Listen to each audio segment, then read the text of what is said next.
Bonjour à tous, heureux de vous retrouver. Qu'est-ce qu'on va faire aujourd'hui? Comme d'habitude, entre passionnés, on va parler de football et on va parler de ce qui s'est passé en Ligue des Champions et les incidences. Voilà. Ligue des Champions, finalement, il n'y a pas eu de tendance qui se soit inversée. Ceux qui étaient les plus proches, c'est cette équipe du Bayern. On savait que ce duel face à l'Inter, qui avance caché, dont on a parlé ces dernières semaines, allait être très serré. Il l'a été.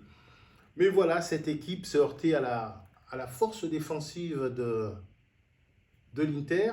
Mais comme l'a dit avec justesse l'entraîneur du Bayern, ils n'ont pas que ça. Ils savent aussi jouer, ils savent aussi marquer. C'est une équipe qui peut aller très loin dans cette compétition. Est-ce qu'elle peut renverser le Barça? J'en doute. Mais ça va être un affrontement que j'ai hâte de voir. Et quelquefois, il faut reprendre un peu les paroles intéressantes et compagnie à la fin du match, quand on lui parlait un petit peu de catastrophisme. C'est la vie des grands clubs. Il disait non, dans 5 mois, on a la Ligue des Champions qui reprend. Dans 2 mois, on a la Coupe du Monde des clubs à aller jouer. Et dans 1 mois et demi, on va essayer de soulever le titre en Bundesliga. Mais c'est ça la vie des grands clubs. C'est-à-dire, tous les ans, il n'y a qu'un seul club qui gagne la Ligue des Champions. Ça ne veut pas dire que tous les autres ont raté leur saison. Mais ça veut dire qu'à un moment, il aura manqué pour aller chercher ce titre qui est envié par tous les grands clubs européens. Maintenant, comme j'ai parlé de l'Inter, j'ai parlé ces derniers temps du PSG et du Barça, on va parler de cette équipe qui nous a fait forte, mais très forte impression. Je pensais qu'on allait avoir Kylian au Parc des Princes. Alors, le Paris Saint-Germain y sera, mais malheureusement, le Real, mais c'était mérité par rapport à ce qu'on a vu sur ces 2 confrontations, n'y sera pas. Donc, on va disséquer un petit peu le jeu de cette équipe d'Arsenal. Donc, Arsenal, ils sont au départ organisés dans un 4-3-3 qui peut sembler classique. Aujourd'hui, ce que je pense moi, c'est qu'une équipe, elle doit être capable de gérer les attaques rapides, c'est-à-dire se retrouver très vite à la récupération du ballon dans la moitié de terrain adverse, à aller porter le danger, et les attaques placées, c'est-à-dire quand elle joue contre un bloc, contre une équipe qui joue assez bas, et que là, elle a très peu d'espace, elle est en nombre dans la moitié de terrain adverse, et elle doit créer de l'espace. Pas aller utiliser l'espace qu'on lui laisse, mais créer de l'espace de par les déplacements, et déstructurer l'équipe adverse. C'est ce qu'elle a très bien fait lors du match aller face au Real. Et au match retour, elle a géré assez tranquillement face à un Real qui était vraiment, dont on reparlera d'ailleurs, sans idée. Donc voilà, Lewis Kelly, Kivior, Saliba, Timber et Raya dans le but. Une défense à 4 au départ. Un milieu, Rice, qui est plus créatif que ce que je ne pensais, parce qu'à West Ham, il joue en double pivot avec Soucek. Là, il est un peu libéré de quelques tâches défensives, même s'il court énormément. Et il s'engage énormément dans le jeu offensif. Il y a Odegaard qui, lui, je l'appelle ce meneur de jeu décroché, capable de créer du jeu, capable de faire jouer ses partenaires, capable de gérer le tempo de son équipe et de bien combiner. On a vu les soucis qu'ils ont donnés tous les deux sur ce côté droit de l'attaque d'Arsenal, à Alaba au match aller et à Alaba et Fran Garcia au match retour. Et il y a Partey qui est revenu à son meilleur niveau athlétique. C'est quelqu'un qui a besoin d'être très bon athlétiquement pour pouvoir jouer sa technique, parce que ce n'est pas un joueur gauche. Il est très bon dans la passe, il joue court, et il est très fort aussi dans le duel. C'est aussi un athlète. Donc, un milieu à 3 très complémentaire. Et là, c'est un peu la surprise parce qu'ils n'ont plus d'attaquants. Blessure de Kai Havertz oblige. Et ils ont mis Merino, sa milieu de terrain. Et là où il peut être intéressant, Merino, c'est quelquefois, il décroche au milieu du terrain. Donc, ça fait qu'il est suivi par la charnière centrale adverse ou par un des deux.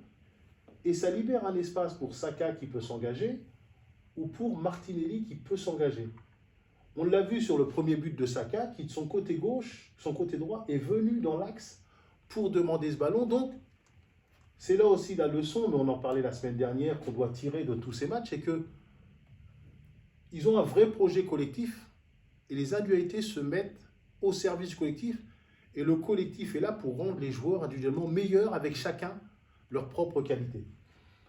Et la petite, on va dire, le petit côté hybride, c'est lui. 19 ans, Lewis Kelly, quand son équipe a le ballon, il vient faire le milieu de terrain supplémentaire. Donc ça fait qu'il pose problème à l'adversaire, parce qu'Arsenal est en nombre dans ce secteur-là au milieu de terrain. Ils sont déjà Rice, Lewis Kelly, Partey, Odegaard, et quelquefois Merino qui vient aussi dans ce milieu de terrain pour demander les ballons, parce que c'est un milieu de terrain de formation, donc pour le milieu de terrain adverse, c'est injouable. Donc, il vient demander le ballon ici, ce qui fait que Rice peut s'engager avec sécurité dans les actions offensives. Et c'est ça, dans les attaques placées, il amène ce dribble, cette facilité, on va dire, Lewis Kelly qu'il a avec son pied gauche et cette lucidité. Donc, ils ont beaucoup d'options offensives et défensivement. Voilà. Lui, c'est un stopper qu'on a mis sur le côté droit, très fort dans le duel. Saliba, très fort dans le duel. Même s'ils ont perdu Gabriel, Kivior me paraissait un petit peu moins bon. J'avais quelques doutes sur le match aller, mais il a été très solide sur le match retour. Donc, c'est une équipe complète, portée par un vrai collectif qui va vers l'avant, qui a un jeu très, très enthousiasmant, on va dire. Donc, c'est une équipe qui peut poser des problèmes à Paris, qui va venir avec beaucoup d'humilité, mais qui a beaucoup, malgré les blessés, qui a gardé cette force parce qu'elle a un vrai socle collectif. Donc, au-delà de tout ça, cette équipe, on va voir ce qu'elle vaut face à Paris, parce qu'il est sûr que Paris, c'est une toute autre intensité et c'est un tout autre jeu que ce Real. Et donc, on va parler un petit peu, mais bravo déjà. C'est pour ça que je tenais à parler d'Arsenal. Il faut toujours parler en premier de celui qui gagne. Et celui qui a gagné, c'est Arsenal et ils n'ont rien volé à personne. Donc, on va parler un peu de cette équipe, on va dire, du Real. Voilà son organisation. Donc, il ne faut pas non plus jeter tout ce qu'on a aimé hier, mais c'est vrai que cette année, au niveau de ce Real, Ancelotti, il a mis l'individualité avant le collectif. Et il n'a pas réussi à faire progresser cette équipe collectivement, et c'est ce que je disais, de par son recrutement, c'est presque des joueurs inassociables qu'il a devant maintenant. C'est en fait, c'est l'antithèse d'Arsenal, c'est-à-dire que chaque joueur essaie individuellement de faire des différences pour amener au collectif. Alors qu'à Arsenal, chaque joueur s'appuie sur le collectif pour faire valoir sa qualité individuelle par la suite. Donc, on est déjà dans l'an prochain, il va falloir, c'est des gens intelligents qui réfléchissent pour revenir au plus haut niveau dans cette compétition en Ligue des Champions, parce qu'ils ont encore deux compétitions à jouer, la Coupe du Roi et le championnat, où ils peuvent encore faire des choses intéressantes, malgré leur manque de structure. Je pense que Rudiger, Asensio, ils ont fait preuve de solidité. Quelquefois, c'était un petit peu plus compliqué, des fois, pour Rudiger, notamment le match retour contre Arsenal, mais il a accrédité d'une saison sérieuse. C'est des gens sérieux, accrocheurs, qui se battent, qui luttent, mais qui ne sont pas forcément protégés par le milieu de terrain. Hop. Je pense que là, il faut que je sois à droite. Il va falloir changer des choses, que ce soit à droite ou à gauche, parce qu'Alaba a montré qu'il n'était pas forcément au niveau qu'on attendait, il n'était pas revenu à son meilleur niveau. Fran Garcia non plus, malgré toute sa bonne volonté. Et du côté droit, quand le niveau s'élève, Lucas Vazquez ne peut pas forcément répondre. Donc là, on annonce Trent Alexander-Arnold. Voilà, c'est un joueur qui s'engage énormément dans le jeu offensif. Il va falloir lui dire qu'un défenseur doit d'abord fermer sa zone, bloquer son couloir et gagner des duels par rapport à son adversaire direct, mais c'est un joueur de talent et intelligent qui saura s'adapter. Il leur faudra un joueur référent aussi sur ce côté gauche.